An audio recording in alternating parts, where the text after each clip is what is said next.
first off, I wasn't always like this. I used to be optimistic about the whole dating scene. I imagined myself without my disability, cerebral palsy. I imagine myself with speech like everybody else's and not hard to understand. After always hearing no, no, no, I turned bitter. You are still here. This is my new girlfriend. Meet Annabelle.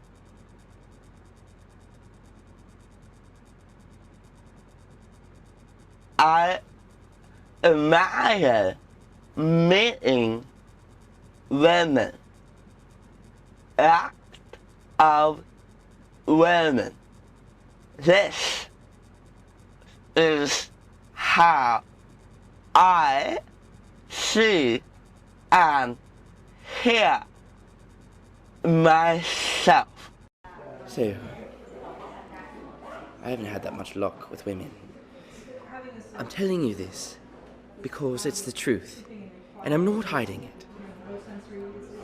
Actually, you're the first girl who's given me a chance and agreed to go out with me in all of 29 years.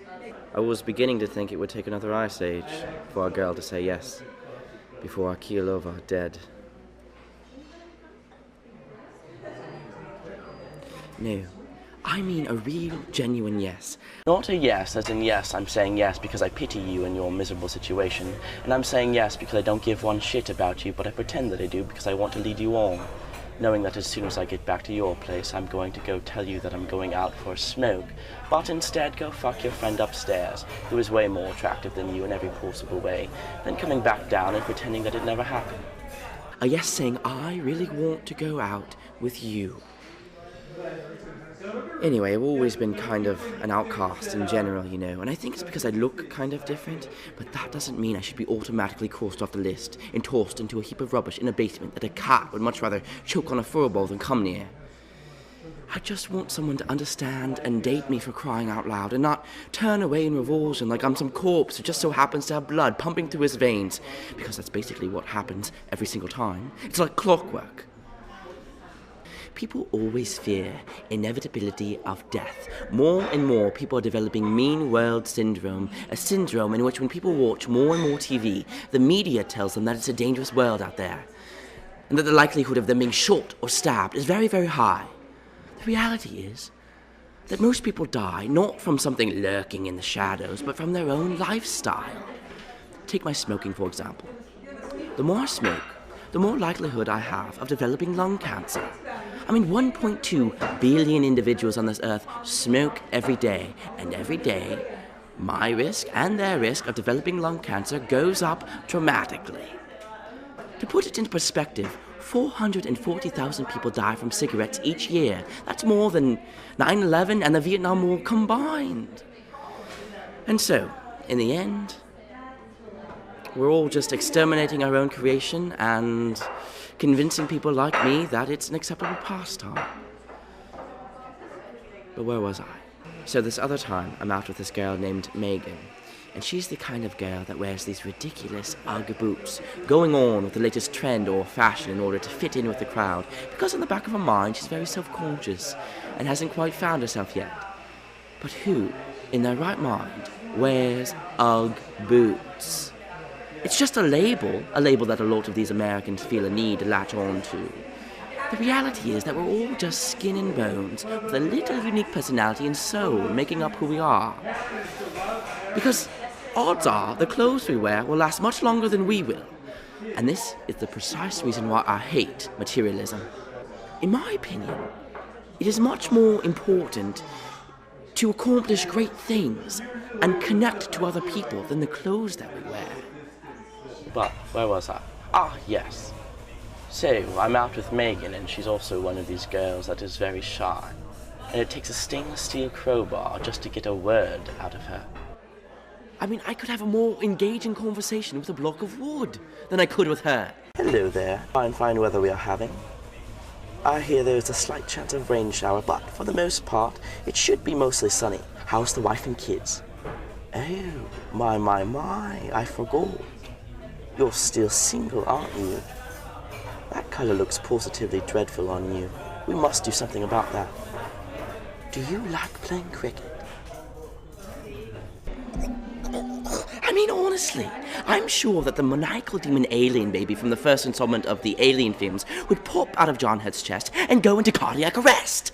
All this in utter frustration of getting this girl to communicate. See, when you're on an awkward date like this, and it's hard to read the person, it kind of feels like you're playing cards. You have a full deck, but you don't know which card to show because you're afraid that you'll give too much information about yourself, and you're afraid that the other person will automatically judge you. It's simply a balancing act. Finally, she says, Well, you want to know about me? Well, I guess my father's a computer programmer, my mum's a writer, and I guess I'm interested in songwriting. now this is all well and good, but it's nothing interesting because she's talking like she's reading off a list.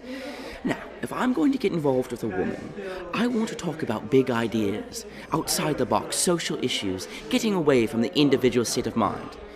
So, to make the conversation more interesting, I bring up the topic of abortion. How do you feel about abortion? I mean, where do you stand on the issue? What? Lifeless infants killed by their own mother that could have had a long, healthy life cut short by one person's decision because of some emotional trauma brought on by some worthless brute, or the actions of impulsive young people who do not think before they act. How do you feel about this topic? You are completely ignorant. Have you ever considered the difficulties of raising a child when you're a single mother? Who are you or anyone to think that they could have any say over what happens? I can't believe this. How dare you bring this up and think the way you do, especially when you just met me. Bad idea. Never do this on a first date. So by now you're probably wondering what it is I do for a living. Well, when I'm not going on about my failed attempts with women, I'm a writer. Imagine that, right? I write assuming that the written word is still read and understood, which is very rare. Clearly, one doesn't have to be intelligent to put a piece of work into this commercial capitalist society, or for that matter, be the commander-in-chief of a country who can't even spell the word nuclear. It's spelled N-U-K-L-E-A-R, right? Got to love conservatives. I write not about day-to-day life, but about things that really matter. For example, AIDS, cancer, and what it's doing to whole families, children, and what we can do to take action. I write about homelessness, healthcare, subsidized housing. I tend to focus on minorities because they're the group that needs the most attention and have the most issues that need to be addressed. But yet, no one listens because everyone wants to stay in their own comfort zone and is afraid to venture out. That or they're all just heartless bastards. But that's besides the point. I'm also trying to convince you that I'm not just some two-dimensional cardboard cutout brought to life out under your nose. I am in fact an intelligent human being with many layers. So, this other time I'm out with this girl named Violet. I'm originally from California, and I'm just like here for school, and like I don't really know that many people, and I'm just trying to, network. Now, I don't know how we got to this topic, but we started to talk about sexual intercourse, and she tells me that she has no problem doing what we refer to as shagging for recreation. Maybe I'm a bit old-fashioned, but if I'm going to do that with a woman, I'm going to do it because I feel a special connection, because I really truly care about them. I mean, face it, sexual intercourse is one of the closest things you could possibly do with another human being, or something. I mean, what would have happened if Adam and Eve didn't procreate? Nice day, isn't it? Yes. Yes, it is. So, we are here to, be fruitful and multiply. Yep. I mean, we did get orders from the big guy not to go pick the apple, but we already did that, so, Got any other ideas of what you want to do? No. You? No. You got any ideas? You just asked me that. I said no. Oh, yes. Right. Right. I've got something to tell you. Well, you know how I'm a bit promiscuous? Yes. Well, I kind of got bored and decided to do a bit of shagging with the snake. It's a new trend. It didn't mean anything. I see. Fine. Well, I guess that takes care of the overpopulated planet problem we'll have in a couple million years. Many times in life, we find ourselves waiting for the right person. But after putting myself out there for the 100th time and being rejected like some crumpled dollar bill jammed continually into a vending machine, was I tried my luck again and turned to my basic animal tendency, shagging. So, this other time, this girl, Nordia, she was gorgeous. I say this with the utmost respect in my voice, merely presenting the fact that she was stunning. She's the kind of girl that has gone out with a lot of arseholes and just wants a nice guy or someone to play around with. Well, how she happened to gravitate towards me like a heat-seeking missile, I don't know. Yeah, let's do it. But we might put it in a different way. So. Hi. May I sit there? Oh, I'm sorry. Yeah, if you don't mind my presence. Are you English?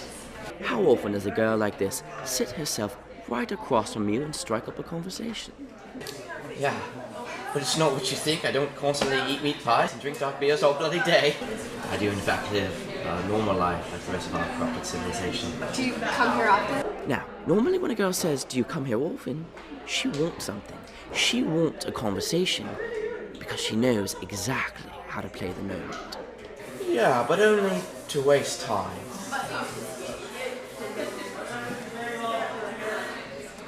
Well, since I think the night is going pretty well, we could go back to my place and get a bit closer. Listen, I like you. I think you're a really great guy, but I just don't do that kind of thing on the first date. We could do a bit of shagging. The bathroom could be quite suitable, and it wouldn't be entirely inappropriate because we'd be going back to our animal tendencies.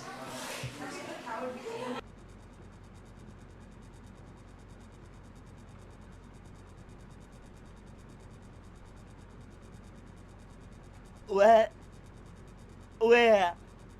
talking about who we are as people, trying to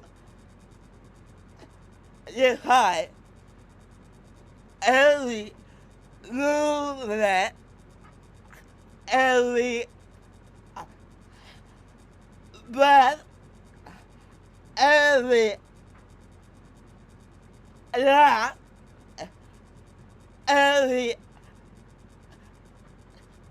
characteristic that